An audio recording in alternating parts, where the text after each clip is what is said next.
Vale, perfecto. Entonces, ya teníamos pues nuestras características ya preparadas para encontrar las ecuaciones como tal de campo de Einstein.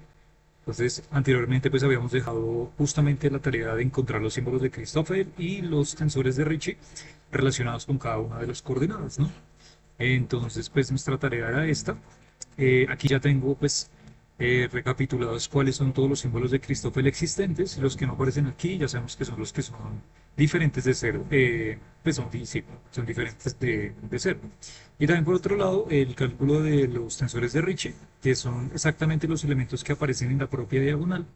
Y para los elementos que son diferentes, de diferentes índices, modo diferente de no, entonces ya sabemos que estos valores son iguales a cero. ¿Listo?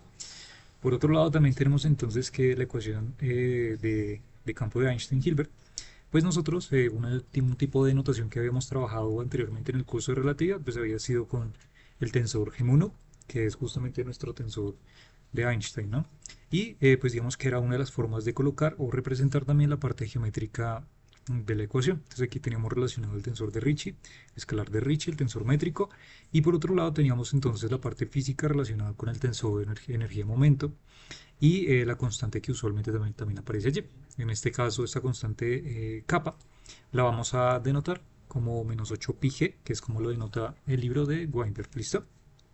Entonces, una vez ya tenemos esto, pues lo que podemos empezar a hacer es a analizar cómo se comportarían las ecuaciones entonces dinámicas de la relatividad, pues una vez empezamos a introducir cada uno de estos elementos. ¿Listo? Entonces, habitualmente, pues dado que ya tenemos en este caso nuestro escalar de, bueno, perdón, nuestro tensor de Ricci, cada una de las componentes del tensor de Ricci, sabemos que el tensor de Ricci está relacionado con el escalar de Ricci por medio del tensor métrico, ¿cierto? Realizando lo que sería un tipo de contracción. Pero para esto, entonces lo que tendríamos que hacer de una u otra manera, pues sería una especie de suma, ¿no? Entonces tendríamos las componentes G supra 0, 0, R sub 0, 0. Y también tendríamos entre la componente G sub 1, 1, R sub 1, 1. Y así con todas las respectivas componentes que tendríamos que hacer, ¿no? Sin embargo, digamos que es un trabajo un poco más arduo y es un poco más largo de realizar si lo hiciéramos por este camino, ya que pues tendríamos que coger cada una de estas ecuaciones, ¿sí? Acoplarlas en este sistema, sumarlas y aparte de eso multiplicarlas por el tensor métrico. ¿Sí? Entonces digamos que uno de los trucos o alternativas que usualmente se suelen hacer en este tipo de ejercicios es redefinir las ecuaciones de campo de Einstein-Hilbert como la traza de la propia ecuación para reescribir lo que sería el escalar de Ricci, ¿vale? Es un pequeño truco que nos viene bastante útil ahorita y entonces que el cual podemos aplicar, ¿vale? Entonces lo que vamos a calcular particularmente va a ser la traza de la ecuación de campo de Einstein-Hilbert, ¿listo? Que ya sabemos que la traza simplemente hace referencia a encontrar todos los elementos tensoriales que aparecen en la ecuación, ¿no? Eso quiere decir que vamos a multiplicar por el tensor métrico a cada uno de los elementos. Entonces digamos que aquí en este caso tendríamos tensor métrico G supra mu nu por R sub mu nu, ¿sí? Ya sabemos que esto, dada la definición que está acá arriba, nos devuelve el escalar de Ricci, ¿listo? Y asimismo, pues si estamos multiplicando toda la parte izquierda, tendremos que multiplicar en un momento a toda la parte derecha, ¿vale? Eso quiere decir entonces que terminaríamos con un medio y esto nos daría entonces G supra mu nu, G sub mu nu, multiplicado por el escalar de Ricci, ¿listo? Y esto sería igual a menos 8 pi g de nuevo por g supra mu nu t sub mu nu, ¿vale? Y entonces de esta manera lo que podemos hacer es simplificar entonces esta ecuación. Ahora esto se me convierte en un escalar de Ricci simplemente, en r, ¿listo? Luego tenemos por otro lado menos un medio. Y recordemos que calcular esto particularmente, ¿sí? Me devolvía el valor de 4, ya que está relacionado justamente con el valor de la traza, ¿sí? Diagonal de esta matriz, que sabemos que en este caso sería pues eh, todos los valores iguales a 1, ¿sí? Entonces estos dos valores iguales a 1 de esta diagonal, de esta matriz, junto con su inversa, pues nos devolvería el valor de 4 que justamente hace referencia a la dimensión del espacio-tiempo que estamos trabajando. Entonces, de alguna u otra manera, ya sabemos que esta relación nos daría el valor de 4. ¿Listo? Entonces aquí tenemos un 4. Luego lo multiplicaremos por nuestro escalar de Ricci. Y aquí tendríamos entonces del otro lado menos 8 pi g. Y aquí tendríamos entonces simplemente la traza de nuestro tensor energía-momento, que ya veremos qué significaría esto. ¿Listo? Entonces, vale, aquí tenemos, si nos damos cuenta, tenemos R menos 4 medios, que sería entonces 2, o sea que tendríamos 2 veces el escalar de Ricci, igual a menos 8 pi g por la traza del tensor de energía-momento, que sería T, y sabemos que esto nos da menos 1, o sea, menos R, por tanto, menos por menos nos daría más, o sea que tendríamos que R lo podemos reescribir simplemente como 8 pi g por T. ¿Listo? Entonces, ¿qué es lo interesante de esto? Que nos podemos valer entonces de la forma o de la estructura que nosotros tenemos del escalar de Ricci, que aparece en las ecuaciones de campo, y lo podemos dejar en términos de simplemente la traza del tensor energía-momento. Y ya no tenemos que expandir cada uno de los términos que tenemos acá, sino que simplemente lo que haríamos sería encontrar cuál sería el valor de esto, ¿no? Quiere decir que de una u otra manera, nuestras nuevas, si quieren coloquémosle las nuevas ecuaciones, o más bien la nueva ecuación de Einstein-Hilbert vendría por, pues simplemente entonces, en vez de donde aparece una R, lo dejaríamos en términos de T. Quiere decir que nuestra tensor energía en momento, aquí va a tener, o la parte física de las ecuaciones va a estar relacionada también con esta parte material, ¿no? Entonces aquí tendríamos menos un medio de G mu nu por R, pero R ya sabemos que equivaldría a 8 pi G por la traza del tensor energía-momento igual a menos 8 pi G por T mu nu. ¿Listo? Y de esta forma entonces lo que podemos hacer es, ya que esta información es física, la podemos pasar del otro lado de la ecuación y lo que tendríamos sería entonces R mu nu igual a, entonces este signo pasaría positivo, ¿verdad? Tendríamos también, bueno, vamos a factorizar el 8 pi G si les parece y el menos, entonces tendríamos menos 8 pi G y eso se iguala, bueno, el paréntesis sería T mu nu, que sería este tensor, y del otro lado tendríamos entonces más un medio de G mu nu y la traza del tensor de energía-momento. ¿Listo? Entonces aquí ya tendríamos la nueva expresión para las ecuaciones de campo de Einstein en términos de la traza del tensor de energía-momento. ¿Listo? Entonces ahora lo que tenemos que hacer es buscar la forma de reescribir o saber qué es lo que significa la traza del tensor energía-momento. Pero para eso nos vamos a valer de algo que ya sabíamos anteriormente, y es que al inicio ya habíamos descrito cómo iba a comportarse nuestro tensor energía-momento. Nuestro tensor energía-momento para este caso, recordemos que es para un fluido perfecto, venía relacionado con la presión y con las densidades y con las cuadrivelocidades, ¿vale? Eso quiere decir que lo podemos calcular rápidamente. O sea que lo único que necesitamos hacer es tomar entonces la definición de nuestro tensor T mu nu, ¿sí? Que recordemos entonces de aquí mismo de atrás, que es igual entonces a la presión por el tensor métrico, ¿vale? Luego tendríamos más, entonces tendríamos más, paréntesis, la presión más la densidad de energía, y aquí tendríamos entonces las componentes de las cuadrivelocidades, ¿vale? Entonces para encontrar nuestra traza, pues hacemos el mismo truco, multiplicamos entonces por G mu nu, listo, y esto nos devolvería entonces, de nuevo aquí tendríamos un G mu nu, y aquí tendríamos un G mu nu, aquí un contravariante, aquí un covariante, y aquí tendríamos entonces más P más ρ de G supra mu nu o mu 1, ¿listo? Listo, perfecto. Y entonces, pues vale, aquí ya lo que podemos hacer entonces directamente sería, pues averiguar qué nos daría este cálculo. Y entonces aquí lo que descubriríamos que sería, vale, pues entonces aquí lo que nos damos cuenta es que de nuevo aquí tenemos el factor de 4, ¿cierto? Aquí sabemos que esto nos devuelve la T de la traza del tensor de energía-momento, o sea que tendríamos 4 veces la presión, 4 veces P, ¿verdad? Y ahora lo que nos tocaría averiguar sería a qué sería igual esto, ¿vale? Entonces aquí tendríamos más P más ρ, y si nos damos cuenta aquí podemos contraer, si quieren podemos contraer el tensor métrico con este elemento de acá, o sea que me quedaría una cuadrivelocidad con su índice nu, y la cuadrivelocidad con su índice nu también, ¿vale? Pero si recordamos rápidamente, justamente uno de los cálculos que hicimos el día de ayer fue calcular esta propiedad, ¿sí? Esta propiedad del invariante. Y este invariante, si recordamos, pues estaba relacionado también con un tensor métrico, y de una u otra manera, pues podemos volver a contraer esta propiedad de la cual habíamos discutido y pues dejarlo en términos justamente de las cuadrivelocidades. Y si nos damos cuenta, pues este valor ya lo teníamos hecho de la clase de ayer. Pues fíjense que aquí ya tenemos el valor de este invariante, que era igual a menos 1. Quiere decir que esta contracción o este valor de aquí particularmente me devolverá el valor de -1. ¿Listo? Entonces de aquí nos podemos valer rápidamente este signo y este signo simplemente va a cambiar a menos. ¿Listo? Y de aquí ya solamente falta hacer álgebra. Entonces aquí sabemos que podemos restar entonces el término que tiene P. Entonces aquí tendríamos 3 veces P, 3 veces la presión y menos la densidad de energía. Y ya tenemos entonces aquí construida la traza del tensor energía-momento relacionado con la estrella. ¿Listo? Vale, perfecto.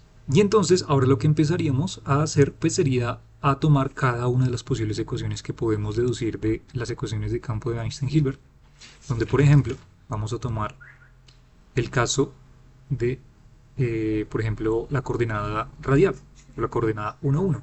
Ya sabemos que la coordenada 1, 1 pues simplemente haría referencia a tomar pues efectivamente la componente del tensor energía-momento radial, ¿cierto? O sea, en vez de mu y nu, vamos a tomar la parte radial, o 1, 1, si quieren llamarlo así. Y tendríamos entonces aquí, pues, el resto, ¿no? O sea, aquí tendríamos más. Esperen un segundito, creo que aquí hay un problemita de signo porque este menos pasa del otro lado como más, ¿cierto? Y si estamos factorizando el menos, y aquí debería ir un menos. Entonces ya me estaba preocupando. Aquí debería ir un menos para que este señor no se me vuelva más. Perfecto. Y entonces aquí iría un signo menos, justo acá, ¿listo? Y aquí entonces tendríamos el valor de un medio de GRR, la componente GRR de nuestra traza, pero la traza ya la tenemos acá, o sea que lo podemos reemplazar, daría 3 veces la presión menos la densidad de energía. ¿Listo? O sea que en este momento, ¿qué es lo que nos interesaría averiguar? Pues lo que nos interesaría averiguar es a qué es igual esto, ¿verdad? Que es igual a componente radial del tensor energía-momento, ¿sí?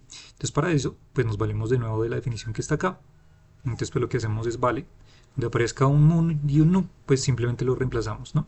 Entonces tendríamos esto, presión más densidad, tendríamos entonces UR, pero si ustedes recuerdan justamente de la condición de fluido perfecto, ya sabemos que el único parámetro que va a ser diferente de cero para la cuadrivelocidad justamente es la coordenada temporal, ¿cierto? De la cuadrivelocidad, que va a tener este valor. Pero sin embargo, el resto de coordenadas espaciales van a ser iguales a cero. Por tanto, esas coordenadas ya sabemos que se van a anular. Y aquí exactamente tenemos coordenadas espaciales, por tanto, ya sabemos que todo este término se nos va. ¿Listo? Y terminaríamos simplemente con el valor de P por la componente GRR. ¿Listo? Y sabemos que la componente GRR de nuestro tensor métrico, que está por aquí está, RR sería este, o 1, 1, es el coeficiente AR, ¿no? O nuestra función que depende justamente de la coordenada radial. Quiere decir que aquí lo que tendríamos sería P por la función AR. ¿Listo? Pues ya está. Entonces lo que podríamos hacer sería introducir esto. De esta manera entonces, ¿qué tendríamos? Tendríamos que el tensor de Ricci de la componente radial sería igual a menos 8 pi g. ¿Listo? Y eso sería igual a P por AR menos, y la componente GRR, fíjense que vuelve a aparecer acá, quiere decir que tendríamos un medio de la misma componente que sería AR, ¿sí? Y luego tendríamos aquí 3P menos ρ. ¿Listo? Entonces aquí ya lo que podemos hacer es una propiedad distributiva, operar los elementos que son similares y pues ya llegaríamos a la respuesta, ¿no?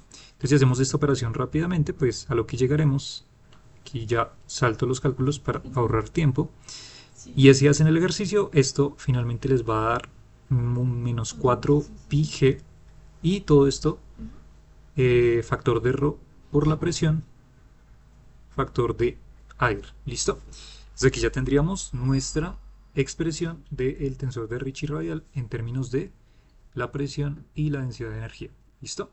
Y pues ya, como les comenté hace un momento, pues ya teníamos también la descripción geométrica de la componente radial, tomando las ecuaciones, que sería esta de acá. Entonces ya tendríamos esta relación para ambas. ¿Listo?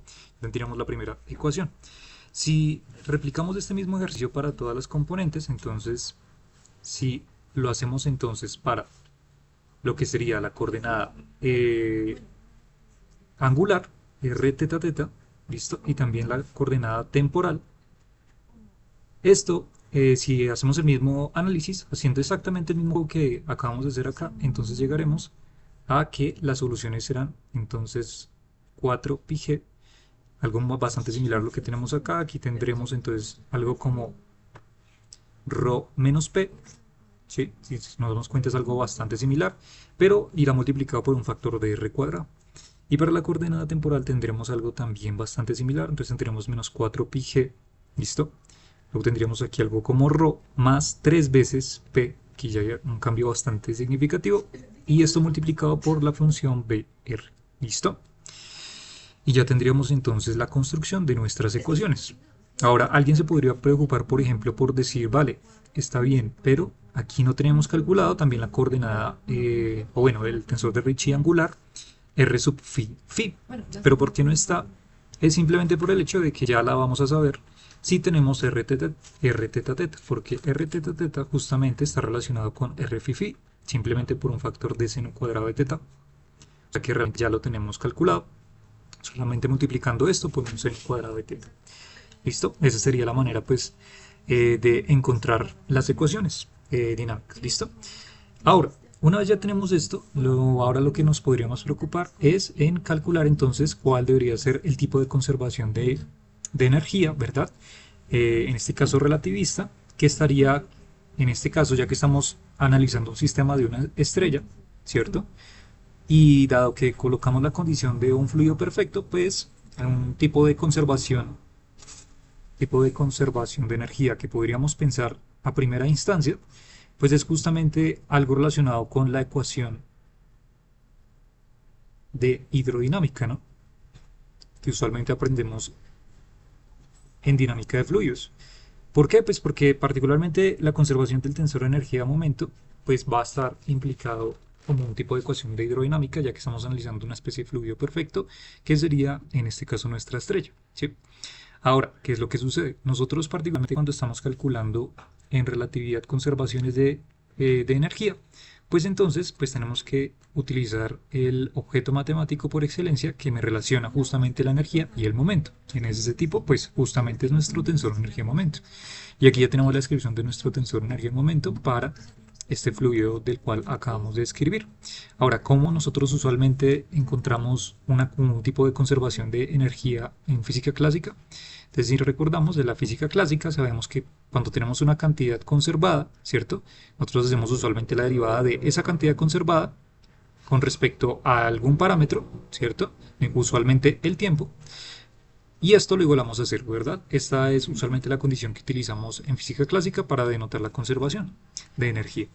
En este caso, pues ya que estamos utilizando relatividad, pues es algo similar, solamente que ese objeto que nosotros estamos derivando, entre comillas, pues ya no va a ser un solo término, sino que va a ser todo nuestro tensor de energía-momento completo, ¿sí? La pregunta sería, ¿qué tipo de derivada aludiría justamente a una conservación de la energía? Pues no va a ser cualquier tipo de derivada, sino que pues los tipos de derivadas usuales que se le aplican a objetos que son tensores, que son las derivadas covariantes. ¿Listo? Entonces vamos a aplicar justamente la derivada covariante nu de nuestro tensor energía-momento T1. ¿Listo? Estas son, o digamos que esta es la representación de las derivadas usualmente que nosotros realizamos en relatividad, pues para, en este caso, encontrar estas cantidades conservadas. ¿Listo? Entonces, algo que tenemos que recordar y tener presente es que voy a colocarlo aquí, colocarlo como una nota aquí al lado. Entonces, recordemos que si yo quiero encontrar particularmente, por ejemplo, la derivada covariante de un objeto que se comporta, por ejemplo, como un cuadrivector o que tiene varias componentes, ¿sí? Entonces, usualmente esto lo representamos como una derivada parcial de cada una de las componentes, a supra beta, más, y luego vamos a tener entonces una componente a supra kappa, llamémosla, listo, de los símbolos de Christoffel de beta, kappa, alfa. ¿Listo? Entonces fíjense que algo que tenemos que tener en cuenta es que los índices libres tienen que quedar libres, alfa, alfa, alfa siempre queda igual, queda abajo, y los betas quedan arriba también como índices libres. Y el único índice mudo, pues en este caso es kappa, que es el que se repite dos veces, ¿no? Y al cual se le aplica la sumatoria de la convención de suma de Einstein, ¿no? Listo. Esto usualmente es útil para objetos que, si se dan cuenta, tiene un índice, ¿no? Aquí ya estamos hablando de lo que serían los rangos de los tensores. Pero cuando estamos hablando de tensores, en este caso que tienen dos índices, pues la derivada covariante tendrá una expresión más. Quiere de una manera, digamos que lo podemos pensar de una manera como diciéndolo que eh, por cada letra griega que agreguemos, por cada índice que agreguemos, va a salir uno de esos términos extra. ¿Listo? Es una manera, digamos, intuitiva de recordarlo. Eso quiere decir que aquí para este caso, para esta derivada covariante del tensor que tiene dos índices, pues surgirá algo similar a lo que ya habíamos colocado, que sería la derivada parcial de nu de t mu nu. ¿Listo? Y luego tendríamos entonces más, y ahora tendríamos nuestro símbolo de Christoffel, mu. Vamos a colocarle, bueno, lo colocamos al inicio acá, entonces coloquémosle ese mismo orden, sería t. Vamos a colocarle de índice sigma nu y símbolo de Christoffel mu sigma nu. ¿Listo? Y si nos damos cuenta aquí se respeta el orden de los índices. Otra vez, aquí se siguen manteniendo arriba. Aquí aparece mu1, aquí aparece mu1 y aquí el único índice mu que aparece es sigma, arriba y abajo. Y por último, pues tenemos también el nu que aparece como derivada covariante abajo. ¿Listo? Entonces ahí ya estamos respetando para tenerlo siempre presente. ¿Listo? Y nos faltaría el otro índice, ya que si nos damos cuenta, aquí la característica o una manera de recordarlo es que aquí aplicamos justamente nuestro tensor energía-momento a únicamente el índice nu, pero dado que el tensor energía-momento tiene índice mu y tiene índice nu, pues nos faltaría hacer lo mismo, pero con el índice mu. ¿Listo? Eso quiere decir que podríamos construir otra vez un tensor que esté relacionado con, entonces vamos a llamar a este mu y delta, por ejemplo. ¿Listo? Y nuestro símbolo de Christoffel, nu, delta, nu. ¿Vale?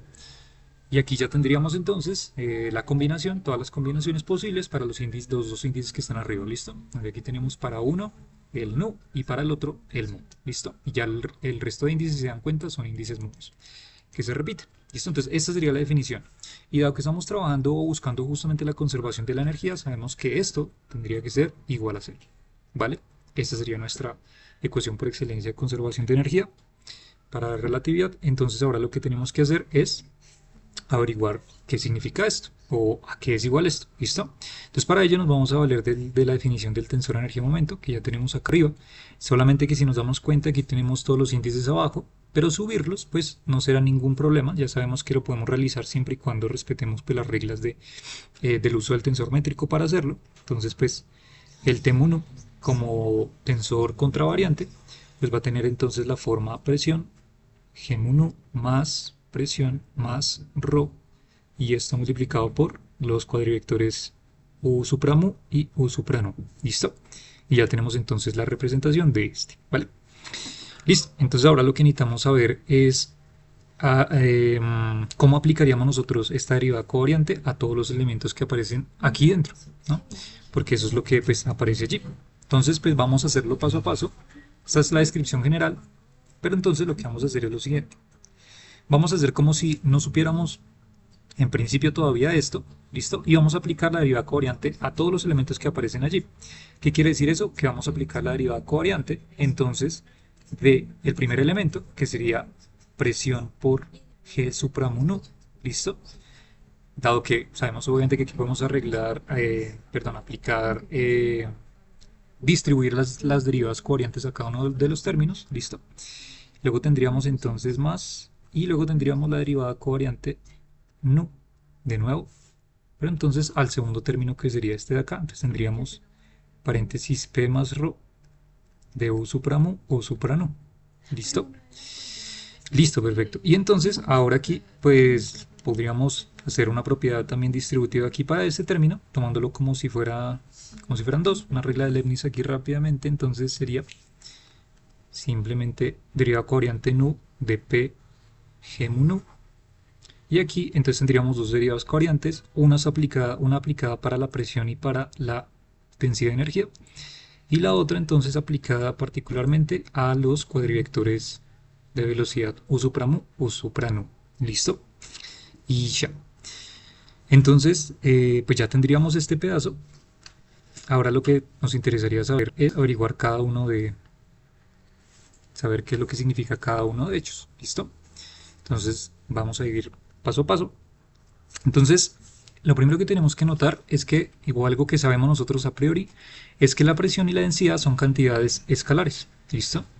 Y ρ son escalares, son valores, no son ni cuadrivectores ni objetos tensoriales, simplemente son escalares. ¿Listo? Y como son escalares, sabemos que se cumple la regla de que cuando aplicamos una derivada covariante a una cantidad escalar, pues esta se transforma simplemente como una parcial de esa cantidad escalar. ¿Listo? Dado que no existen símbolos de Christoffel ni conexiones geométricas a cantidades que son números exclusivamente. ¿Listo? Entonces, eso quiere decir que lo que nosotros tendríamos entonces como derivada covariante de t supremo 1 va a ser igual a ¿qué? Entonces esto sería igual a, aplicándolo para este primer término, bueno, y dado que sabemos también como condición que las derivadas se aplican directamente a los términos internos y a ojos de la derivada covariante del tensor métrico es constante, ¿vale? Entonces, pues lo que hacemos entonces es simplemente aplicarlo directamente ya a nuestro valor P. Eso quiere decir que tendríamos para el primer término, tendríamos algo así como parcial nu de la presión y esto por G supramo nu. ¿Listo? Allí ya tendríamos entonces nuestro primer elemento, ¿vale? Ahora pues lo que haríamos sería calcular los otros. Entonces para los otros tendríamos más, y aquí tendríamos algo similar también. Uy, esperen un momentito.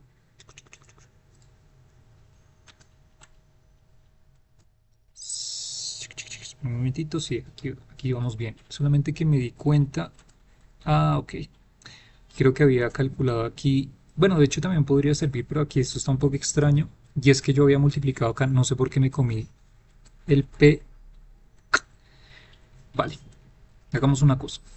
Hagamos una cosa para que no nos confundamos más adelante porque esta regla estuvo como rara aquí. Estuvo exótica. Aquí realmente lo que tenía que apuntado para no generar confusiones, primero era la propiedad distributiva de cada uno de los elementos. No sé por qué lo separé de esa manera. Entonces, claro, lo que tenemos aquí es, en principio, este primer término, ¿cierto? Por la P. O sea que tenemos U supra mu, U supra nu para el primero y luego para el segundo, ahí sí podemos separar la derivada, ¿no? Porque lo contrario está un poco rara esa separación. Entonces aquí tenemos ρ, U supra mu, U supra nu. ¿Listo? Entonces, ahora sí lo que podemos hacer es aplicar aquí la regla de Leibniz para estos productos que aparecen acá, la derivada de un producto. Y entonces lo que tendríamos aquí, ¿qué sería? Entonces lo que tendríamos acá sería parcial nu de P de U supra mu, U supra nu, ¿verdad? Más, y luego podríamos hacer lo mismo, pero entonces para el siguiente término. El siguiente término sería este. O sea que tendríamos presión constante, luego tendríamos derivada covariante nu de U supra mu de U supra nu. ¿Listo? Luego tendríamos lo mismo, pero para el último término, entonces presión, ¿vale? U supra mu, derivada covariante, ¿no? De U supra nu. ¿Listo? De pronto eso es como un camino más largo, pero digamos que es un poco más visible de pronto para irlo trabajando detalladamente, ¿no? Que no generar confusiones, por eso hice ahí el análisis. Para el siguiente término pues pasará algo similar, entonces tendríamos parcial de ρ, ¿cierto? Uy, parcial ρ de U supra mu, U supra nu, más, luego tendremos densidad de energía, derivada covariante nu de U supra mu, de U supra nu. ¿Listo? Y el último término sería entonces más ρ de U supra mu, derivada covariante nu, de U supra nu. ¿Listo? Pues ya está. Ya está. Y entonces ya tendríamos la primera parte de la ecuación. Ahora, ¿qué podríamos hacer nosotros? Ahora lo que podríamos hacer sería pues averiguar cuáles serían los valores mm, que podemos reexpresar, ¿no? Que podemos expandir. Entonces para ello, dada la definición que les dije arriba hace un momento, pues la podemos aplicar pues específicamente para cada una de las derivadas covariantes que aparecen, si nos damos cuenta, aplicadas a los cuadrivectores de velocidad o a las cuadrivelocidades. ¿Listo? Entonces voy a colocarlo acá arriba para que lo tengamos a mano. Entonces aplicar la derivada particularmente covariante de un vector, un cuadrivector de velocidad, pues esto simplemente será hacer la parcial de nu. En este caso, con respecto de U supra mu, más, y vamos a llamar a esta, por ejemplo, U supra delta, perdón, lambda, de el símbolo de Christoffel, mu lambda nu. ¿Listo? Y si nos damos cuenta también aparecen algunas cuadrivelocidades de la forma deriva covariante nu o supra-nu, o sea, iguales con iguales índices. Y esto aquí va a ser igual. Entonces, esto particularmente sería igual a parcial nu de u supra nu más u, perdón, u, vamos a llamar a este sigma de los símbolos de Christoffel nu sigma nu. ¿Listo? Vale, perfecto. Entonces, teniendo estos valores, pues lo que podemos hacer es expandirlo, ¿no? Pero entonces ahora, ¿qué es lo que podemos nosotros tener en cuenta en este caso? Cuando tenemos los índices repetidos, ¿sí? Lo que nosotros entonces decimos, pues es que cuando aplicamos la derivada covariante a una cuadrivelocidad con los mismos índices, o sea, cuando estamos diciendo que tomamos, por ejemplo, esta sumatoria U00 más 1, 1 más etc., ¿cierto? Entonces lo que podemos decir, pues particularmente, es que los valores que se van a repetir, pues los vamos a anular. ¿Listo? Ya lo vamos a ver en un momentito, cuando apliquemos toda la expansión. ¿Listo? Entonces, ¿qué es lo que tendremos por ahora? Entonces vamos a tomar los valores que tienen en común, en este caso la presión, la derivada de la presión, ¿cierto? Y la derivada de la densidad, que tiene como factor común entonces las cuadrivelocidades. Vamos a factorizar. Pues, ¿qué tendríamos? Tendríamos derivada covariante T supremo nu. Sería igual a, entonces tendríamos parcial nu de la presión, y esto multiplicado por G supremo nu. ¿Listo? Y luego tendríamos que más, y entonces aquí tendríamos parcial nu, y podemos colocarlo aquí, paréntesis de P menos, P más ρ, perdón, P más ρ de U supramo, U suprano. ¿Listo? Sería el primer término. ¿Listo? Ahora, por ejemplo, nos podemos enfocar en expandir este término que está acá. Entonces, vale, lo expandimos. Entonces tendríamos presión, ¿verdad? Y aplicando la definición que les comenté allí, tendríamos entonces parcial nu de U supramo más U lambda, símbolo de Christoffel, lambda nu. ¿Listo? Y todo esto multiplicado por este U suprano que está acá al final, ¿no? También colocamos esto, si quieren más bien así, para que sepamos que lo que hicimos fue expandirlo. ¿Listo? Luego tomamos el siguiente elemento, aplicamos lo mismo. Entonces, ¿qué tendríamos acá? Tendríamos más P U supramo. Y luego tendríamos entonces la expansión que sería parcial nu de U suprano más U sigma, símbolo de Christoffel nu sigma nu. Y todo esto en paréntesis. ¿Listo? Vale, perfecto. Y luego hacemos lo mismo entonces para los últimos dos términos, ¿sí? Ahora, claro, algo que podemos nosotros darnos cuenta, bueno, ya nos vamos a dar cuenta de eso un momentito, es justamente la condición que les acabo de decir acá arriba, que podemos anular esos términos. ¿Listo? Entonces aquí tendríamos ya los dos P's, ahora nos faltarían los dos R's, ¿no? Entonces tendríamos Rho y tendríamos entonces, primero iría esta, perdón, entonces iría parcial nu de U supra mu más U lambda, símbolo de Christoffel mu lambda nu, y todo esto multiplicado por U supra nu. ¿Listo? Luego seguiría más Rho, luego U mu, que sería este término, y la expansión de este que está acá, que sería entonces parcial nu, U supra nu, más U sigma, símbolo de Christoffel, nu sigma nu. ¿Listo? Bueno, perfecto. Listo. Listo, listo, listo. Y entonces, ahora sí, va la condición que les iba a decir, y es que aquí particularmente, para la condición de un fluido perfecto, ya que estamos analizando las cualidades o las características físicas de este fluido, ¿vale? Entonces sabemos que para la condición del fluido perfecto, los elementos que tienen los elementos que tienen derivadas, en este caso con respecto a las cuadrivelocidades, y la cuadrivelocidad usualmente, pues para el fluido perfecto son términos que son constantes. Usualmente, de hecho, como nosotros lo hemos trabajado por allá en cosmología, para los modelos de Friedman, habíamos creo que aplicado esta condición de las cuadrivelocidades que son constantes.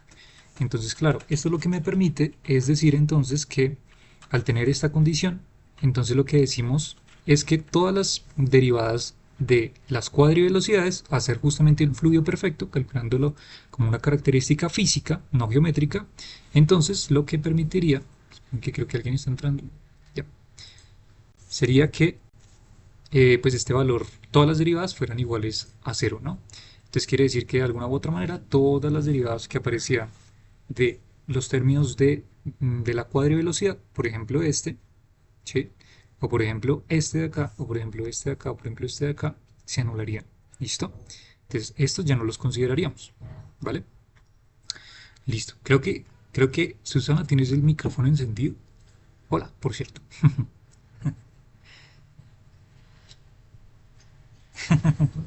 Listo, no te preocupes. Listo. Espera un momentito, chicos, un momentito, ya vuelvo.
Listo, perfecto. Ya está. Y bueno, entonces íbamos acá y vamos cancelando los términos de las condiciones del fluido perfecto. ¿Listo? Y lo otro que tenemos que saber también es que cuando vamos a tomar entonces de esta definición que está justo acá, las posibles combinaciones para los símbolos de Christoffel que sobreviven, ¿sí? O sea, me refiero a la convención de suma que nosotros haríamos acá, por ejemplo, poner aquí un cero y aquí un cero, ¿sí? Y empezar a jugar con las posibles combinaciones.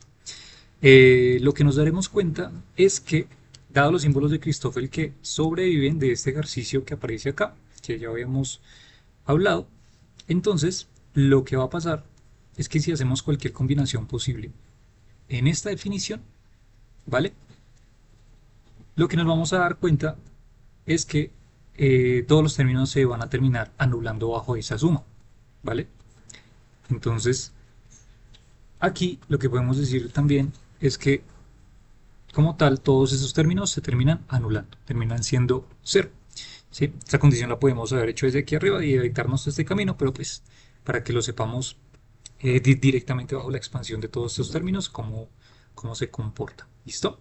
Entonces, ¿qué quiere decir eso? Que todos los elementos que tienen estos signos por aquí acompañados, pues también se van a anular bajo toda esta suma que digamos que nosotros podamos hacer de las derivadas y de los símbolos de Christoph. ¿Sí? Y además también sería como una condición de conservación para todos los elementos que son iguales, ¿sí? Bajo esta derivada tensorial, ¿vale? Entonces esto lo que me permite es cancelar estos términos y exclusivamente quedarnos con los elementos sobrantes, que serían estos de acá. Entonces hagamos rápidamente la reescritura de lo que sobraría, o lo que sería como tal ahora sí la conservación del tensor energía-momento. La conservación del tensor energía-momento va a ser igual a que, entonces, que nos sobrevivió sería la parcial de la presión de G supremo nu más, y luego tendríamos entonces la derivada nu de P más ρ de U supremo U supra nu, ¿sí? Y más finalmente lo que terminaría sobrando, que sería aquí en este caso, si nos damos cuenta, el factor, el coeficiente gamma, ¿cierto? Gamma mu lambda nu. Y luego tendríamos presión más densidad de energía, ¿sí? Y por último tendríamos, si nos damos cuenta, las mismas cuadrivelocidades, que sería U supra lambda y U supra nu. Y todo esto recordemos que sería igual a cero. ¿Listo? Vale, pues ya está. Entonces, ya una vez teniendo esto, ya tenemos la ecuación o sí, la ecuación de conservación de energía relacionada con esta característica. ¿Listo? Dado las condiciones físicas, recordemos que estamos analizando las condiciones físicas del sistema, dado por nuestro tensor de energía momento. ¿Listo? Vale, perfecto. Entonces, pues ya está. Ahora, ¿qué es lo que podemos analizar a partir de aquí? Digamos que si no hubiéramos dado ninguna condición rara, extraña para la presión y la densidad, esta sería la manera general de expresar este término. Pero lo que podemos decir realmente es que las derivadas, por ejemplo, temporales de P y ρ, en este en este segundo término que aparece acá, ¿sí? Se desvanecen, ya que estos parámetros no cambian en el tiempo, ¿sí? Para la condición obviamente de equilibrio hidrostático, ya que recordemos que estamos hablando justamente sobre este sistema estático de la estrella, ¿no? Entonces, lo que podemos decir de una u otra manera es que este elemento, la parcial nu de P más ρ de U supremo U supra nu va a ser igual a 0. ¿Listo? ¿Y por qué digo que únicamente la parte temporal? Porque sabemos que la parte espacial, si colocáramos aquí, por ejemplo, la coordenada UR o URUT, ¿sí? Ya sabemos que todas las coordenadas espaciales de la cuadrivelocidad son iguales a 0.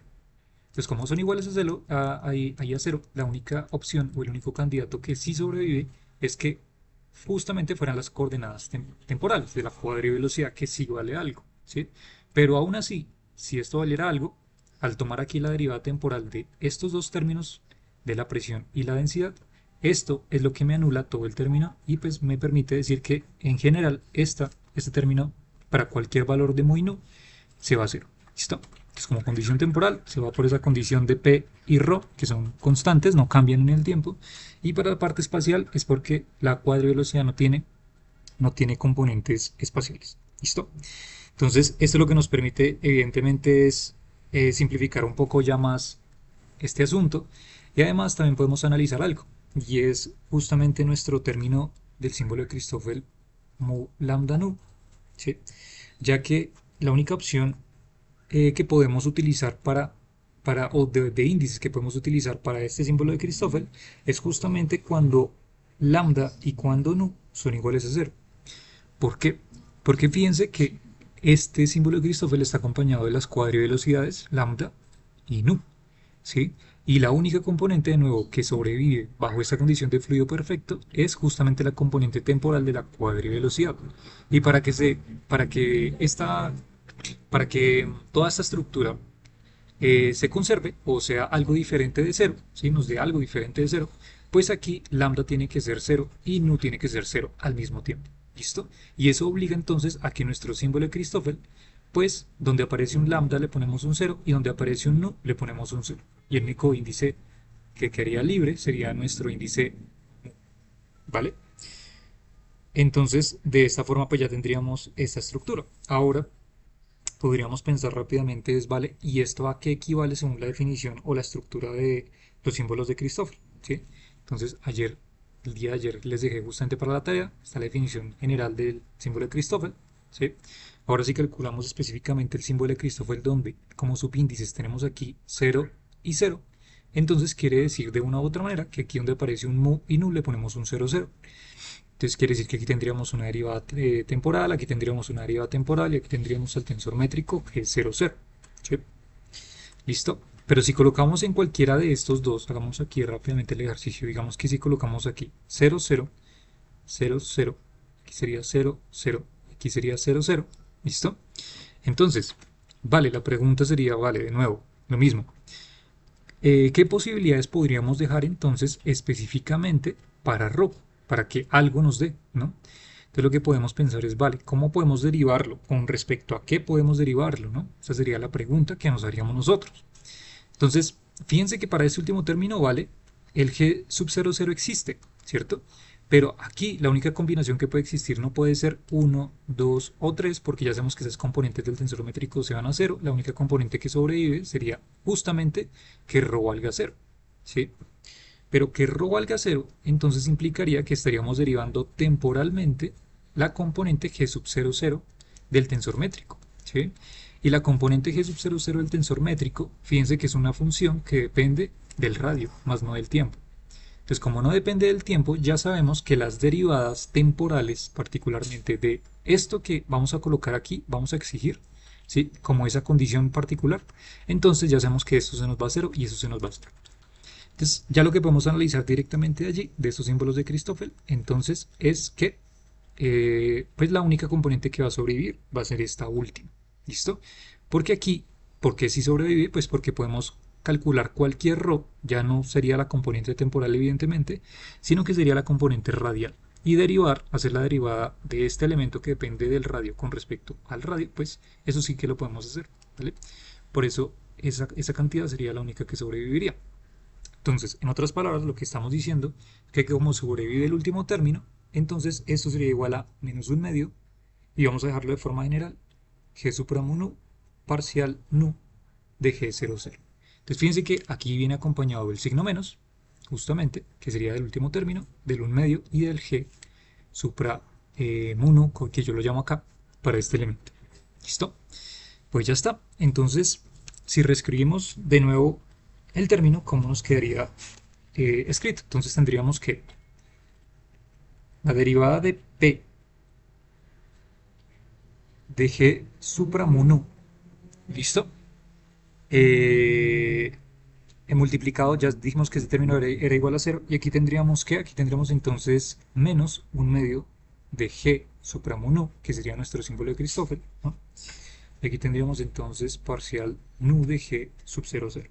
¿Listo? Todo esto está multiplicado por un P más un ρ. ¿Listo? Y por último tendríamos que multiplicar, aquí si nos damos cuenta ya estamos concluyendo o sacando el hecho de que lambda y nu los evaluamos en cero, por eso apareció esto de acá. Por tanto aquí tenemos que colocar u supra 0, u supra 0. ¿Sí? Pero u supra 0 y u supra 0 nosotros ya lo teníamos de hecho calculado en términos de nuestro, acá, en términos de nuestro tensor métrico, si queremos dejarlo de forma general. ¿Sí? Entonces, lo que podemos decir es, vale, esto sería igual a, chicos, un momentito, esto sería igual a los términos, espera un momentito, quiero verificar una cosa.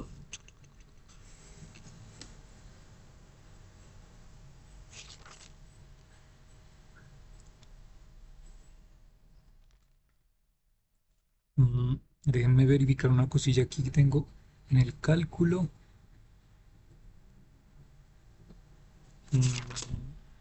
Es uno. Sí. Entonces aquí tenemos G 0, 0. Perfecto. Pero yo no sé por qué aquí lo dejé en términos de... Vale. Entonces, a ver, vamos a ver. Esto aquí quedaría en términos de menos G 0, 0. Y esto quedaría, tengo aquí escrito menos un medio, menos un medio. ¿Listo? Y esto igual a 0. Pero entonces estoy mirando la condición de por qué me da menos un medio. Y teníamos que nos daba era un medio. Bueno, ya rectificamos esta parte del cálculo. ¿Listo? Algo que también se me estaba ocurriendo mientras estaba escribiendo el primer término es que alguien podría pensar, bueno, pero, hey, ¿cómo así? O sea, no se supone que esto con respecto, o sea, la derivada de esto supuestamente era igual a cero. Entonces, porque esto sobrevive, ¿no?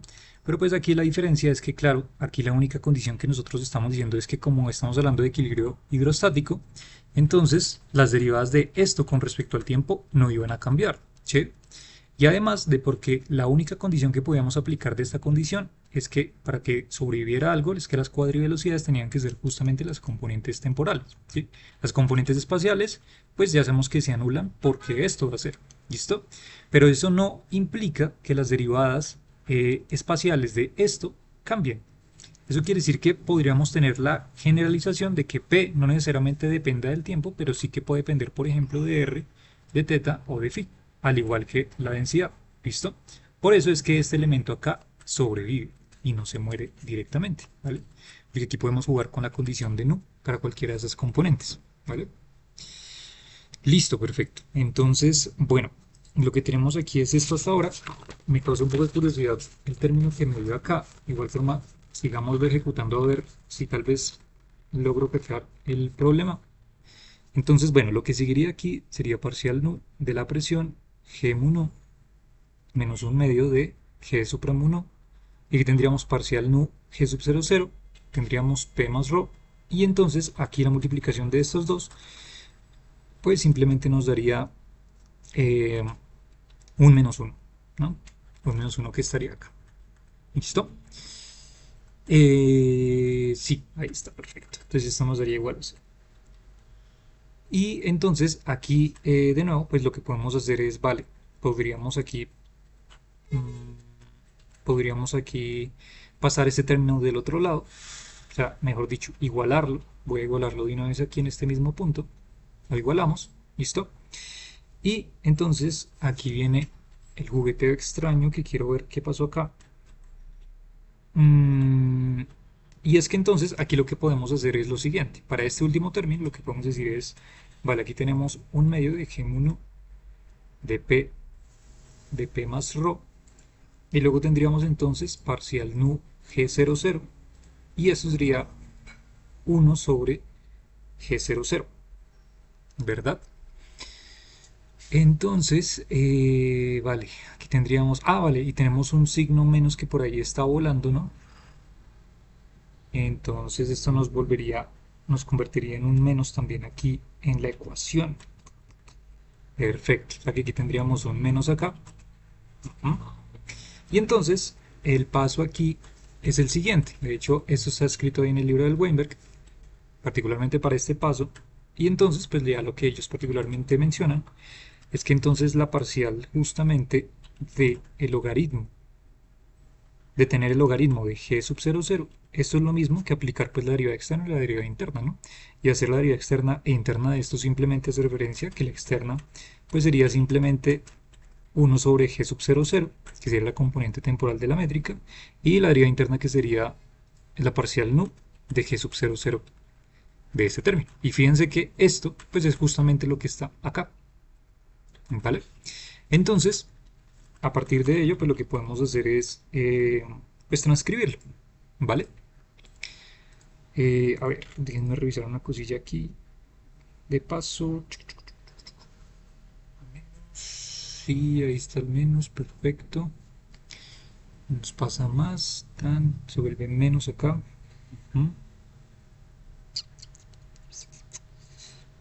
Menos menos, más, sí, perfecto, ahí está. Sí, no, sí, ahí está bien. Entonces, con lo que terminaríamos sería parcial nu de P G1. Y entonces tendríamos acá, si lo pasamos de nuevo del otro lado, entonces tendríamos algo así como más un medio de G1 de P más ρ. Y todo esto por parcial nu del logaritmo de la componente G sub 0, 0. ¿Listo? Y ya.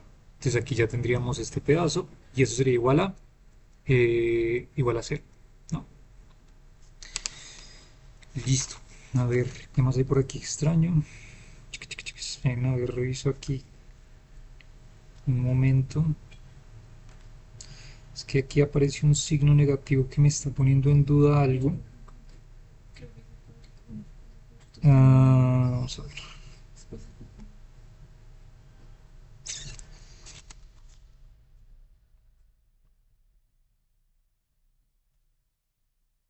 Bueno, sí. De igual forma tendría que salir al final lo mismo, en principio. Así que veamos a ver si sale el elemento, más que haya un problema tal vez de un signo y yo me haya equivocado acá en los cálculos, no hay lío. Entonces revisémoslo entre nosotros, ¿vale? Entonces veamos a ver qué pasa. Entonces, ya vi cuál sería el inconveniente. Creo que ya vi cuál sería el inconveniente. Vamos a ver.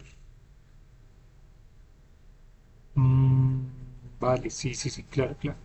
Tiene que haber un signo negativo justo en el logaritmo. Pero,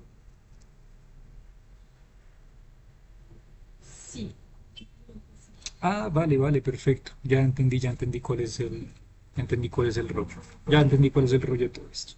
Vale, vale. O sea, digamos que aquí el único paso importante a tener en cuenta es que muchos de estos libros justamente omiten todos estos pasos y pasa lo que está pasando justo ahora.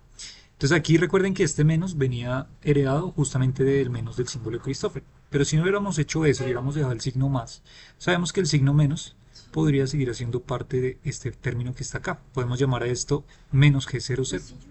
¿Listo? O sea, lo que hice fue introducir este menos dentro de la derivada que está aplicándose a G00. ¿Vale?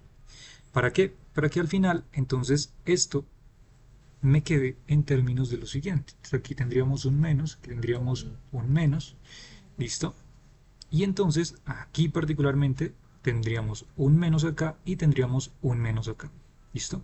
Claro, entonces esta condición lo que me permite es decir lo siguiente: si hubiéramos dejado el menos pues desde el inicio, es lo mismo que haber hecho entonces logaritmo de menos G00, o sea, con el menos acá delante desde el inicio, y aquí hubiéramos tenido entonces menos G00, pero además aquí también arriba el menos G00. ¿Listo?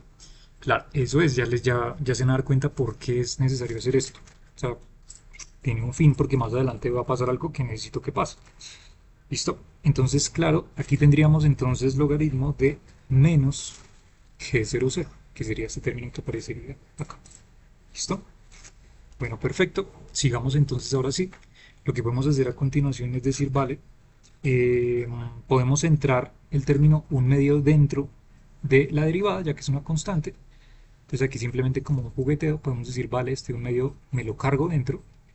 Tendríamos m nu p más rho, y aquí tendríamos derivada de nu, y aquí tendríamos entonces un medio de el logaritmo de menos G00. ¿Listo?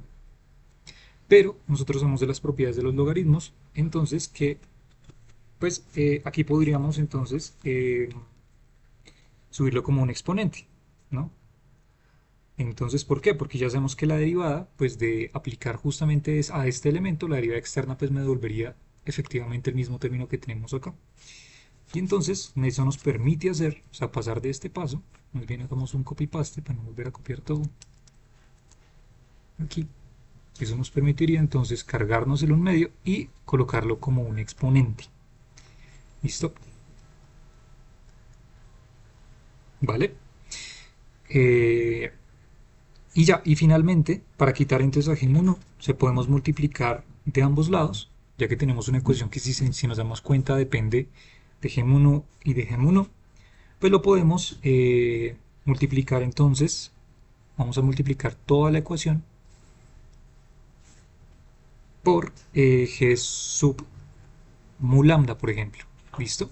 De tal manera que entonces, si lo multiplicamos por G sub mu lambda, entonces esto, ¿cómo me quedaría? Pues me quedaría parcial nu de P de G mu lambda, G supra mu nu, ¿listo? Más de nuevo G mu lambda, G supra mu nu, y todo el resto igual, ¿no? P más rho más parcial nu, logaritmo de menos G00, un medio, ¿listo? Y todo esto igual a 0. Vale, perfecto. Alguien se habrá preguntado por qué hicimos específicamente con respecto de mu lambda. ¿Listo? Esto simplemente es pues para una condición, para que los signos, para que particularmente los índices tengan un sentido. ¿Listo? Entonces lo hicimos con respecto de un índice para que podamos simplificar, si nos damos cuenta, esta derivada, porque es la derivada la única que va a quedar con un índice relacionado. Y aquí tenemos que recordar la propiedad de que si tenemos, por ejemplo, el índice, entonces el tensor métrico G sub mu lambda multiplicado por el tensor métrico contravariante G supra mu nu, ¿sí? Esto simplemente era como cargarnos los índices que son modos repetidos, y estos dos nos devuelven simplemente un delta de Kronecker, ¿cierto? Donde el índice arriba va a ser nu y el índice abajo va a ser lambda. ¿Listo? Y de esta manera entonces, si lo aplicamos acá, esto nos permitirá decir que vale, esto se traducirá entonces en tener un delta de Kronecker nu lambda, pero esto también. Entonces aquí tendremos nu lambda. Y recuerden que los delta de Kronecker pues valen 0 si los índices son distintos, y valen 1 si son iguales. Y eso lo que nos permite decir es entonces vale, el nu y el lambda tienen que ser los mismos. Y para que sean los mismos, entonces lo que tenemos que hacer es decir, vale, entonces este elemento que está acá, esta derivada, ¿cierto? La parcial nu, que aparece acá no puede valer cualquier cosa, sino que tiene que valer lambda para que sobreviva. Entonces aquí es que transformamos esto a parcial lambda de P más, esto sería también un delta de Kronecker, que me transformaría lo mismo para este término que aparece acá. Listo, o sea que tendríamos algo así como P más ρ y todo esto por parcial lambda de nuevo. Listo. Y ya, y entonces tendríamos el resto. Entonces derivada de logaritmo menos g00 y todo esto un medio. ¿Listo? Y ya por último, pues bueno, de hecho también es que nos lo pudimos haber cargado desde el inicio, pues simplemente habiendo factorizado esto, ¿no? Y simplemente renombrar al nu como lambda, ya. Pudimos haber hecho eso, pero pues digamos que la forma del legal o como se tiene que hacer realmente es por medio de estos pasos. ¿Listo? Entonces estoy tratando de hacerlo por lo medio de los pasos correctos que se deberían hacer. ¿Listo? Bueno, y entonces ya la ecuación final a la que llegaríamos sería esta acá. ¿Vale? O de una u otra manera, también podríamos colocarla simplemente como menos parcial lambda de p es igual a qué? Es igual a p más ρ parcial lambda de logaritmo de menos g00 y todo esto a la omega, ¿verdad?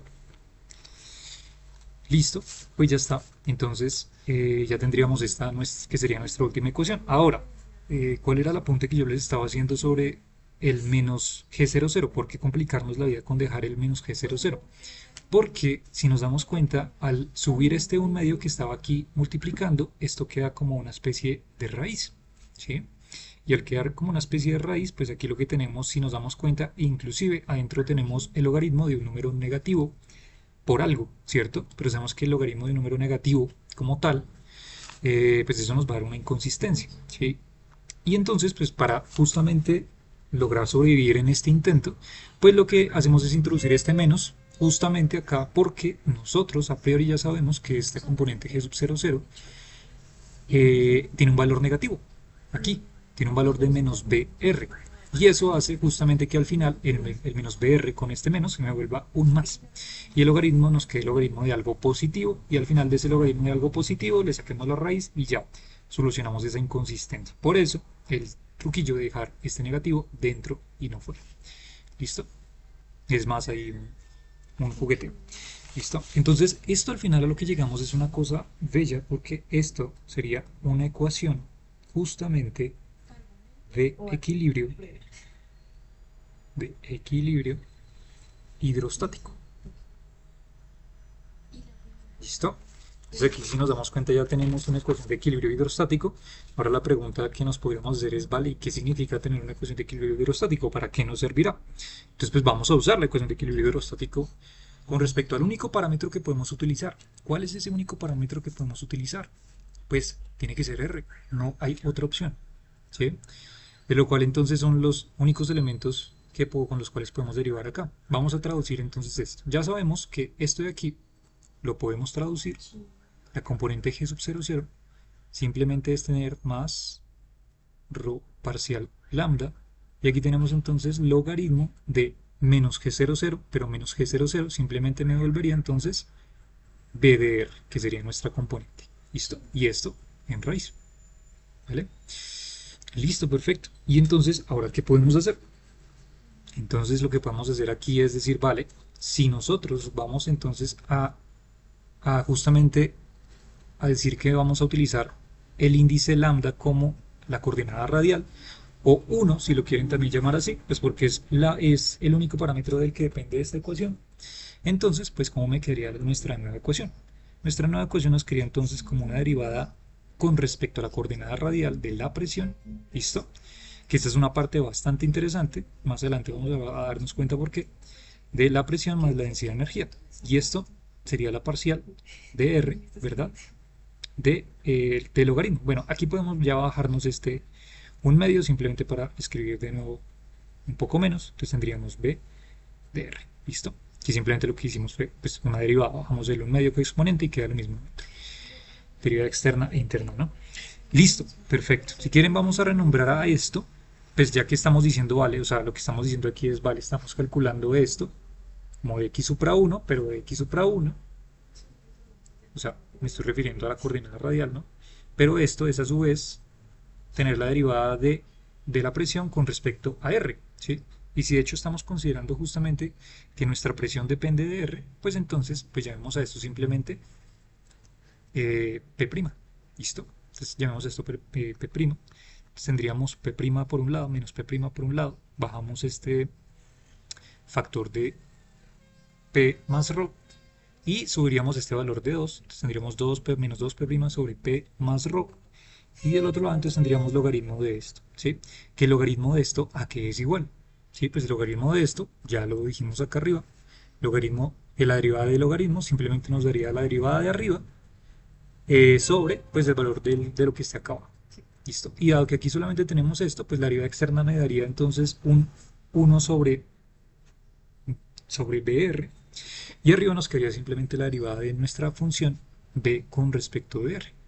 ¿Listo? Y aquí ya sacamos una primera ecuación a partir de esta ecuación de equilibrio hidrostático, donde fijémonos que se relacionan unos parámetros interesantes. Fíjense que se están relacionando unos parámetros que vienen implicados en la métrica, pero también se relacionan unos parámetros que vienen implicados en la parte física, ¿verdad? O en la parte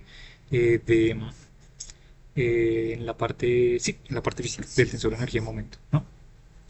Listo, perfecto. Entonces, pues algo bonito es que podemos valernos de esto para utilizarlo más adelante. Entonces lo podemos dejar guardado. ¿Listo? Entonces ahí está. ¿Cómo vamos hasta ahí, chicos? ¿Todo bien? ¿Sí más o menos se ha quedado los pasos? Ah, bueno, el único paso curioso que tengo que revisar fue el paso de acá, ¿no? El uso placer, porque déjenme chequear una cosa. Ah, no, mentiras. Ah, sí, sí, sí, claro, claro, claro que sí. Creo que ya sé cuál es el asunto. Claro, claro, claro. Ya sé cuál es el asunto. O sea, sí está bien hecho. En ambos casos no fue un error, sino que claro, aquí nosotros el día de ayer lo que hicimos fue definir a qué equivalía U sub 0. ¿Sí? U sub 0 equivale a esto, claro. Pero si yo quiero encontrar justamente la componente o el cuadrivector contravariante, o sea, con el índice arriba, claro, ¿eso o sea, qué representará? Pues justamente el inverso de esto. ¿Sí? Por eso el inverso de esto pues hace referencia al menos un medio que aparece acá. Aquí también teníamos un medio, pero porque el índice estaba abajo, pero si lo subimos, esto pasaría como menos un medio. ¿Sí? Entonces esa es la única diferencia. Claro, eso viene directamente de la posición en la que se encuentran los índices. Muy importante tener en cuenta ese aspecto, ¿no? Listo, perfecto. Entonces ya almacenamos esta parte. Sigamos entonces. Ya reviso si hay preguntas. ¿Todo bien? Listo, perfecto. ¿Todo bien? Entonces, sigamos. Entonces, ahora luego para derivar la ecuación para AR, o sea, ya derivamos la ecuación para BR, que sería esta ecuación diferencial. Tenemos la ecuación diferencial para BR, ahora vamos a derivar la de AR. Entonces, lo que podemos hacer es valernos de, ahora sí, nuestras expresiones tensores, para los tensores de Ricci que ya calculamos. ¿Listo? Entonces, ¿qué podemos hacer? A ver, déjenme pensar, podríamos tomar un camino. Sí, pues podríamos tomar este camino. Vamos a ver. Podríamos tomar el siguiente camino. El truco que vamos a hacer aquí es el siguiente, de hecho también que lo propone Weinberg, que es un truco, aunque parece bastante largo, nos vamos a dar cuenta que se va a simplificar enormemente, y es decir, vamos a tomar cada una de las componentes del tensor de Ricci, por ejemplo, R sub RR, ¿listo? Ya les digo, coloquémoslo acá, más R teta teta más R T T. Vamos a tomar exclusivamente esos tres elementos. Esos tres elementos ya los tenemos calculados acá, ¿cierto? Que están justo acá arriba, que son estos de acá. Geométricamente, ¿no? Hablando, geométricamente, estos de acá.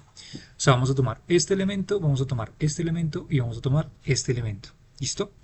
Pero, aunque es un poco interesante de pronto cómo lo va a hacer él, pero ya nos vamos a dar cuenta del por qué lo hace, es que claro, lo que él va a hacer es decir, listo, ¿hay alguna relación tal vez entre estos tensores de Ricci? Por ejemplo, miremos este y este, ¿hay alguna relación? Pues claro que sí, hay mucha relación. De hecho, si nos damos cuenta casi que es la misma estructura. Es la misma estructura de hecho. ¿Sí? Entonces fíjense que la estructura de la ecuación tiene segundas derivadas, tiene primeras derivadas, ¿sí? Y la única diferencia que cambia, por ejemplo, en este primer término, es primero en un signo menos, ¿cierto? Que no aparece acá. Pero lo que podríamos hacer es cancelar estos dos términos. Claro que los podríamos cancelar, ya que este es un signo más y este es un signo menos. Pero la única diferencia de estos dos es que aquí hay una BR dividiendo y aquí hay una AR dividiendo. ¿Qué dice Weinberg? Weinberg dice, muy astutamente, pues vale, yo puedo entonces hacer lo siguiente.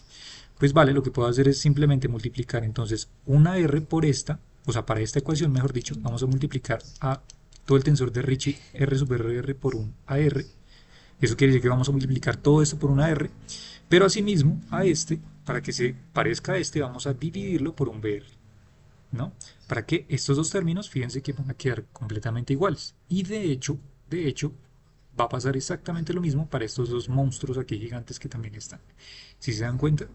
Entonces, aquí la única diferencia entre este término y este término, aparte de que tiene el signo más y el menos, por cual los podemos ahí anular, son estos dos términos que están acá dividiendo. Quiere decir que si multiplico por un BR acá abajo y multiplico por una R acá abajo, estos dos términos ahora son iguales y los puedo cancelar. ¿Listo? Esa es la jugada astuta que hace Weinberg en su libro, parece algo interesante. Y entonces él dice, vale, apliquemos este truquillo para cancelar los términos. Entonces vamos a coger el escalar de Ricci R sub RR y vamos a dividirlo entre 2A. El 2A ya les digo por qué, también va relacionado con los términos que aparecen acá. ¿Listo? Y también con un término que se va a relacionar con este de acá, con el R sub teta teta, porque fíjense que también está acá. Entonces tendríamos 2A para este caso, 2AR, si quieren colocarlo, y aquí tendríamos 2BR, ¿listo? Y ahora, ¿será que, bueno, ya podemos aquí anular estos términos, ahora será que podemos anular otro término o habrá algo que podamos hacer con el término R sub teta teta? Vale, entonces lo que dice, sí, pues podemos también hacerlo si lo dividimos entre el término R cuadrado. ¿Listo? Un término R cuadrado, ¿qué quiere decir eso? Que vamos a convertir esto, ¿cierto? Vamos a dividir un R cuadrado, de lo cual va a salir un R cuadrado acá, un R cuadrado acá y un R cuadrado acá. ¿Listo? Entonces vamos a ver qué es lo que nos produce utilizar esas condiciones que les acabé de decir. ¿Listo? Si lo hacemos, ¿qué nos saldría? Para el primer término lo que nos saldría sería lo siguiente. Saldría B doble prima. Voy a colocarlos ya simplemente sin la dependencia para ahorrar tiempo. Entonces tendríamos B prima sobre 8 veces A por B. Y todo esto quería factor de A prima sobre A más B prima sobre B menos A prima sobre 2 veces R por A cuadrado. ¿Listo? Más, y ahora tendríamos el siguiente término, este término de acá. Entonces, ¿qué nos saldría? Nos saldría menos 1 sobre R cuadrado más 1 sobre 2AR, paréntesis, menos A prima sobre A, más B prima sobre B. Y todo esto más 1 sobre AR cuadrado. ¿Listo? Ese sería para el segundo término. Y ahora hagamos el último. Entonces, más menos B prima sobre 4AB más B' sobre 8 veces AB, luego A' sobre A, más B' sobre B, menos B' sobre 2RAB. ¿Listo? Perfecto. Entonces, fíjense que ya construimos esta suma, que en principio alguien se podría estar preguntando, ¿y por qué estamos haciendo esta suma? ¿Cuál es el fin? ¿De dónde salió esto? Ya vamos a verlo. Entonces, aquí fíjense la condición que acabamos de decir. Este primer término se cancela con este segundo término se cancela con este, ¿verdad? Y esto nos va a simplificar un montón la vida. ¿Qué es lo que nos sobrará entonces? ¿Qué es lo que nos queda? Entonces lo que nos queda sería menos A' sobre 2RA al cuadrado, ¿cierto? Que sería este término que está acá. Luego menos 1 sobre R cuadrado, que sería este segundo término. Luego, si multiplicamos este junto con este, ¿qué nos da? A' sobre 2RA cuadrado más B', luego este por este, sobre 2RAB más este término que aparece acá, R cuadrado, y por último este término que está acá con un menos, B' sobre 2RAB. Fíjense que lo que podemos aquí hacer es cancelar este término con este término, y al final entonces llegaremos a que, de hecho podemos hacer algo más, sí, podemos restar este con este. Eso quiere decir que nos daría menos un medio, nos daría menos 1. O sea que terminaríamos con menos a' sobre, perdón, el 2 ya se fue, r por a cuadrado menos 1 sobre r cuadrado más 1 sobre ar cuadrado. ¿Listo? Esta sería nuestra solución entonces para estos elementos que estamos sumando. ¿Listo? Ya vamos a ver qué es lo que nos sirve. Bueno, aquí realmente el truco que hace Weinberg con este cálculo es el siguiente. Claro, ¿qué fue lo que hicimos nosotros aquí o cuál fue el objetivo? Nosotros lo que hicimos con el cálculo anterior, si nos dimos cuenta, fue dejar una ecuación para B en términos de P y de ρ, ¿sí? Que fue lo que hicimos al final, ¿sí? Pero ahora como queremos encontrar una ecuación para A, pues fíjense que todas las B's terminaron anulándose al final y esta ecuación exclusivamente queda en términos de A, ¿sí? Queda en términos de A, de R. O sea, podemos tener ya una ecuación diferencial que exclusivamente depende de A. ¿Listo? Ahora, vale. Ahora, ¿qué podemos hacer si ya tenemos esta información? Pues vale, ya tenemos esta parte geométrica. Pues vale, vamos a utilizar exactamente la misma estructura, esta misma estructura, pero ahora ya no utilizando la parte geométrica, ¿cierto? Que sería esta parte geométrica, sino la parte física. ¿Y cómo así que la parte física? Pues también ya lo calculamos, de hecho, hoy, el día de hoy, que está por acá. ¿Se acuerdan para qué calculamos esto? Pues justamente va a venir a ser parte de este juego, este cálculo que vamos a hacer. Entonces, fíjense que aquí ya habíamos reexpresado los tensores de Ricci en términos de las cantidades físicas, ¿sí? Y en nuestro también AR que aparece por acá, y fíjense este PR que aparece por acá. Pero eso no va a ser lío porque al final vamos a ver que vamos a dejar todo perfecto. ¿Listo? Entonces, utilizamos esta misma expresión, la misma, pero entonces ahora vamos a reemplazarla por estos términos que aparecen acá. Entonces, aplicándolo para la parte física, ¿qué es R sub RR? R sub RR es esto que está acá, ¿sí? Y si lo dividimos entre 2A, que es lo que aparece acá, pues coloquémoslo, entonces tendríamos menos 4pi por G por, bueno, por P más ρ, perdón, es por ρ menos P por ADR, ¿cierto? Bueno, simplemente déjenme colocar A, ¿listo? Y todo esto dividido entre 2A, que está acá. Luego tendríamos el término R sub teta teta, que es este que está acá. Entonces tendríamos menos 4pi g de ρ menos la presión, ¿cierto? Por R cuadrado, fíjense de este R cuadrado que aparece acá, este R cuadrado, y fíjense que lo vamos a dividir entre R cuadrado. Qué maravilla, ¿no? Si ya se van dando cuenta, se van anulando justamente los términos que aparecen allí como coeficientes, ¿no? Entonces, ρ más 3p, que era para el término RTT, y esto iba multiplicado con una p. Y lo vamos a dividir justamente entre 2 veces b. ¿Listo? Y ya podemos ver aquí la maravilla. Se van terminando el a con el a, se va el r cuadrado con el r cuadrado, se va el b con el b, ¿verdad? Y entonces todo esto me va a quedar en términos de ρs y de p's, ¿sí? Factor común, si nos damos cuenta siempre, de menos 4pi g. ¿Listo? Entonces ya pueden ustedes hacer aquí el desarrollo y realmente ya salió bastante sencilla. Si hacen el desarrollo, ya van a llegar entonces a una expresión en donde las cantidades ρ se van a terminar anulando entre sí. ¿Listo? Las cantidades ρ se terminan anulando entre sí. Déjenme revisar una cosilla. Sí. Entonces aquí tendríamos...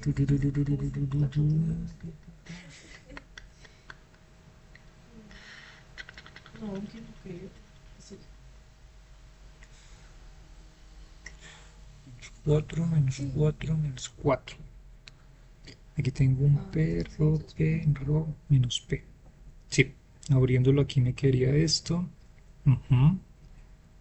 Ah, ok, claro, es que aquí tenemos un 2, ¿no? Un medio que está dividiendo estos dos términos. Entonces aquí va a quedar algo, sí, claro. Es que aquí me estaba pareciendo curioso porque aquí este menos 4 por esto, menos 4 por esto, menos 4 por esto, pues no se termina anulando, ¿no? En principio, pero aquí lo que hacemos es una reescripción, aquí hacemos son unos cambios, de signos y además también hay un medio que está por aquí jugando un papel, ¿no? Si quieren hagámoslo de pronto para que no hayan confusiones porque también aquí este calculito es medio canso. Entonces, ¿qué es lo que nos quedaría? Lo que nos quería, pues aquí al final sería algo así como menos 4 pi g por rho menos p, ¿cierto? Sobre 2. Luego tendríamos menos 4 pi g por rho menos p. ¿Listo? Y luego tendríamos entonces menos 4 pi g por rho más 3p sobre 2. ¿Listo? Si llega a haber alguna inconsistencia o algo, me dicen. ¿Listo? Listo. Y entonces esto lo podemos reescribir como. Entonces, a ver, ¿yo qué hice aquí? Creo que me dice fue bastantes maromas extrañas, no sé por qué. Ah, claro, es que quedan términos desde rho, no de p. Estaba diciendo lo contrario. Los términos p son los que se terminan ahí anulando y los términos rho son los que terminan sobreviviendo. Ahí está. Sí, ahí está el lío. Entonces, sí, claro, bueno, si ustedes hacen aquí toda la propiedad distributiva y cancelan los términos y demás, al final lo que van a llegar es que esto nos va a quedar en términos de rho. Nos va a quedar menos 8pi por g por rho. ¿Listo? Esto sí es. Perfecto. Sí, en términos de rho, no en términos de p, perdón. ¿Listo? Entonces ya está. Ahora, fíjense que, pues la cosa bella que acabamos de llegar es justamente una relación entre los a's y el rho. Entonces aquí si nos damos cuenta llegamos a una ecuación diferencial que tiene esta estructura.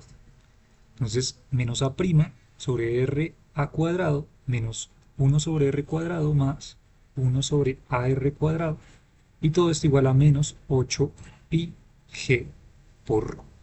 ¿No? ¡Qué maravilla! Que multiplicamos aquí entonces por, bueno, terminemos el cálculo ya que estamos acá. Terminemos. Entonces, si ya con esto terminamos por lo menos el día de hoy.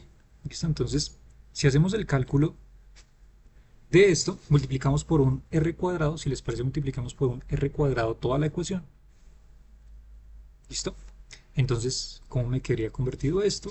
Pues esto simplemente quedaría entonces menos a' por r, ¿cierto? Sobre a cuadrado menos 1 más 1 sobre a y esto igual a menos 8 pi g rho por r al cuadrado, ¿vale? Listo, hagamos también aquí un movimiento, entonces hacemos menos a' sobre a cuadrado por r más 1 sobre a. Pasemos este 1, entonces 1 menos 8 pi g de rho por r cuadrado, ¿listo? Y entonces aquí lo que podemos hacer es lo siguiente, fíjense lo que vamos a hacer a continuación. Estos dos términos, bueno, sí, o sea, este término de aquí y este término de aquí los podemos relacionar. ¿Cómo así que los podemos relacionar? Fíjense que si hacemos el siguiente, sacamos nuestro siguiente as bajo la manga y decimos, vale, analicemos un momentito una cosa. Entonces, analizando. ¿A qué es igual sacar la derivada radial de r sobre a? Pues esta es pues, la derivada de un cociente, ¿no? La derivada de un cociente entonces nos daría a cuadrado, ¿cierto? Luego tendríamos la derivada del de arriba, derivada de r con respecto de r, y esto multiplicado por a, menos, y luego tendríamos la derivada del de abajo, a', y el de arriba sin derivar, ¿sí? Pero esto pues nos daría 1, ¿no? O sea que aquí, ¿qué es lo que tendríamos? Tendríamos a sobre a cuadrado menos a' por r sobre a cuadrado, ¿sí? Y pues si nos damos cuenta, esto viene siendo 1 sobre a menos a' por r sobre a cuadrado. Y esto exactamente es lo mismo que está acá, ¿sí? Solamente que con el signo cambiado. Pero pues podemos aquí pasar rápidamente este signo, ¿cierto? Y valernos de esta definición. ¿Eso qué quiere decir? Pues entonces quiere decir que lo que tendríamos sería lo siguiente. Ah, no, de hecho, claro, porque estoy diciendo que habría que cambiar el signo, si aquí está la misma, es en sentido contrario, ¿no? Aquí lo que tendríamos sería esto, si quieren lo invertimos así. Nos quitamos este término, chun, ponemos este acá, ponemos este acá, y fíjense que ahora sí, tiene la misma estructura. ¿Listo? Entonces, este término de aquí simplemente lo podríamos decir como derivada entonces de r sobre a de nuestra función, ¿cierto? Igual a 1 menos 8 pi g rho por r cuadrado. ¿Listo? Vale, vale, vale. Entonces ya casi vamos a terminar. Entonces, ¿qué es lo que más podemos hacer aquí? Lo que podemos hacer aquí es, vale, vamos a aplicar un truco que no le gusta tanto a los matemáticos y es, pues vamos a multiplicar de ambos lados Bueno, alguien diría como, vamos a pasar este aquí a multiplicar. No, pero pues realmente lo correcto es decir, vamos a multiplicar de ambos lados por un diferencial de r y eso se me convertiría simplemente en el diferencial de r sobre a de r, ¿no? Y aquí de este lado me quedaría como 1 menos 8 pi g rho r cuadrado y todo esto de r, ¿no? Luego con los paréntesis ahí. Y pues ya podemos integrar esta ecuación. Y entonces si integramos de ambos lados, pues integramos por acá e integramos por acá, ¿qué me sale?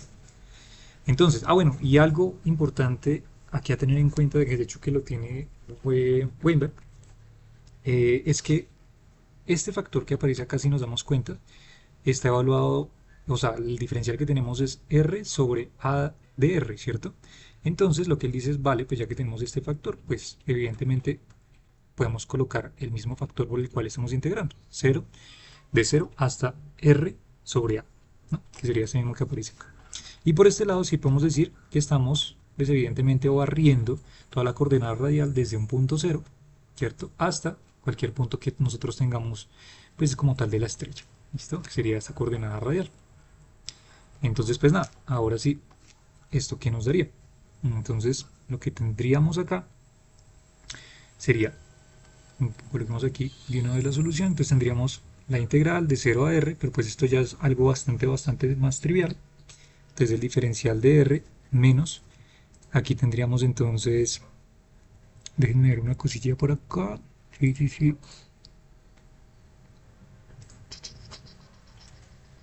Déjenme ver una cosilla por aquí, esperen un segundito, r cuadrado 4pi, ok, perfecto. Entonces aquí lo que hacemos es lo siguiente, vamos a dejar el 2, vamos a sacar un 2, ya les digo por qué, vamos a sacar un 2 y vamos a sacar la constante g, ¿listo? Y entonces dentro de esta integral, ¿qué nos quedaría? Nos quedaría término de 4pi. ¿Por qué 4pi? Pues porque 2 por 4 nos da 8, que es el 8 que está aquí, y recuperamos todo lo que tenemos. Por pi, por r cuadrado, por el rho que está acá, que evidentemente dijimos que podía ser un valor que dependía de la coordenada radial, por eso queda dentro, y esto evaluado de 0 a r, ¿no? ¿Y por qué lo dejé de esa forma? ¿O por qué se deja de esa forma? Porque justamente esto, ¿sí? Pues tiene una estructura bien conocida, esta integral de acá, y eso es lo que particularmente nosotros denotamos como esta masa que aparece por acá. Entonces, integral de 0 a r, entonces de 0 a r de 4pi por r cuadrado de rho con respecto de r. ¿Listo? Esta, digamos que es una forma genérica de interpretar la masa que nosotros estamos teniendo en cuenta, ¿sí? Para este cálculo de la estrella. ¿Por qué? Digamos que esto lo podemos analizar rápidamente y verificar que tiene sentido. Por ejemplo, cuando ρ es constante, que es algo bastante usual que nosotros hacemos en física, y si consideramos ρ constante, pues nos damos cuenta rápidamente que esta función de masa, que depende en este caso de la coordenada radial, ¿sí? Entonces, pues simplemente, ¿qué va a ser? Pues esto simplemente sería 4pi por r cuadrado de r, de 0 a r mayúscula, si le quieren llamar. ¿Listo? Y esto, si lo integramos, pues que viene siendo algo bien conocido que ya conocemos, que sería 4pi r cubo, ¿verdad? Sobre 3. Y esto, pues es el volumen de una esfera, ¿no? Entonces aquí tendríamos densidad por volumen. Fíjense que es algo que ya conocemos. ¿Sí? Pero claro, ¿qué es lo que pasa? Que cuando no necesariamente nosotros tenemos esta condición de que la densidad es constante, pues la forma general, si este es un caso particular, la forma general de colocarla es de esa manera que aparece acá. ¿Listo? Entonces digamos que es una estructura bastante interesante que también, de hecho, los autores pues, lo que hacen es definirla a partir de como una especie de densidad, ¿cierto? De esta manera y decir, vale, esto equivale justamente a tener una especie de área, ¿cierto?, de la esfera, multiplicado por la densidad también, que depende como una coordenada radial. ¿Listo? Entonces digamos que esa sería la otra forma de verla físicamente. ¿Listo? Entonces esta estructura acá simplemente es para escribir el hecho de lo que les acabo de decir, de dejarlo como expresión general. Y esto entonces lo que nos permite es escribir esta receta al final de la siguiente manera, que sería R, ¿verdad? Bueno, correctamente quería ir como una R' o una R mayúscula, bueno, pero aquí como queda un poco como parámetro, simplemente para no tener el índice repetido, dejémoslo como R ya, pero ustedes saben que lo correcto no debería ser ponerlo así. Entonces tendríamos R menos 2 veces G, y aquí tendríamos simplemente la definición de esta masa, ¿listo? Que estaría relacionado. Y todo esto sería igual a la integral del diferencial de esto, que sería simplemente R sobre AR de nuevo. ¿Listo? Eso quiere decir de nuevo que entonces si hacemos lo siguiente, si pasamos de este R a dividir del otro lado, entonces tendríamos 1 sobre AR igual a R sobre R nos da 1 menos 2G MR sobre R. ¿Listo? Y nuestro paso último, final, es simplemente invertir esto. Y esto lo que nos devolverá es entonces que AR, ya calculamos AR en definitiva, va a ser igual a 1 menos 2 veces G MR sobre R a la menos 1. Y llegamos. Y llegamos, ¿no? Espera un momento porque me entró de ver estas cuestiones físicas de esta manera. Prefiero más bien colocarle un primado, ¿listo? Refiérase al primado simplemente para reconocer y saber que no es la misma R que nosotros estamos evaluando en el límite de la integral, ¿listo? Es una diferente R, para que no nos vayamos a confundir en el adelante. ¿Listo? Listo, y llegamos. Y esta expresión que está acá, ¿vale? Es una cosa bastante interesante, que de hecho, si ustedes lo recuerdan, esto de aquí apareció cuando por allá, bastantes en galaxias lejanas, estuvimos hablando de agujeros negros, ¿sí? ¿Por qué? Porque justamente este factor era el que aparecía como factor en el elemento del radio de Schwarzschild cuando nosotros utilizábamos la métrica, ¿cierto? Cuando nosotros definíamos el elemento de línea o el intervalo, ¿cierto? Entonces, cuando nosotros construíamos estas características, de hecho, creo que yo se las introduje en ese momento, ¿cierto? Allí, este elemento que aparecía como componente que acompañaba justamente a esa coordenada, tenía esta estructura, ¿sí? Y eso es algo que aparecía pues dentro de esta estructura de una estrella, bueno, en este caso de un agujero negro esféricamente simétrico, ¿no? Aquí para este caso es una estrella esféricamente simétrica, ¿sí? Entonces fíjense que aparece un valor bastante interesante y ya conocido, ya bien conocido, ¿vale? Listo. Esta expresión que nosotros calculamos acá, claro, alguien se podría preguntar también, es importante hacer la aclaración, y es que esta expresión aquí calculada está relacionando justamente la masa dentro de la estrella, ¿no? Aquí ya no estamos calculando masas fuera de la estrella, dentro de la estrella, ¿sí? Porque evidentemente aquí lo que estamos calculando es la masa que está componiendo la estrella y el radio en el cual nosotros nos estamos moviendo, pero dentro de la estrella. ¿Listo? Esta coordenada radial va evaluando los puntos, pero dentro de la estrella, no fuera de la estrella. ¿Listo? Es importante tenerlo en cuenta. Listo. Y entonces, pues ya lo último que podríamos hacer es decir, vale, bueno, y de hecho, más bien se lo dejo como tarea de hoy para mañana. Es bastante simple y es simplemente derivar esto. Deriven AR. ¿Y por qué les digo que deriven AR con respecto de R? Pues porque justamente, si nos vamos atrás, fíjense que al final vamos a ver en un ratito, después de que hagamos, que justamente las B' y las B's van a estar relacionadas justamente con las A' y las A's, que las A ya la conocemos y la A' pues la van a calcular, ¿listo? Entonces este es su reto de entre hoy para mañana, calcúlenlo, es una derivada bastante trivial, no es tan complicada. Entonces calculen la derivada, ojo, evidentemente pues porque aquí la dependencia de AR está tanto en M como en R, ¿listo? Entonces simplemente calcúlenla y mañana ya encontraremos entonces una expresión general que me relaciona todas estas cantidades que estamos implicando tanto de la ecuación diferencial para B como la ecuación ya solucionada para A, ¿listo? Entonces pues nada, esa sería la tarea para el día de mañana, chicuelos. Entonces no sé si hay preguntas, voy a parar aquí la grabación.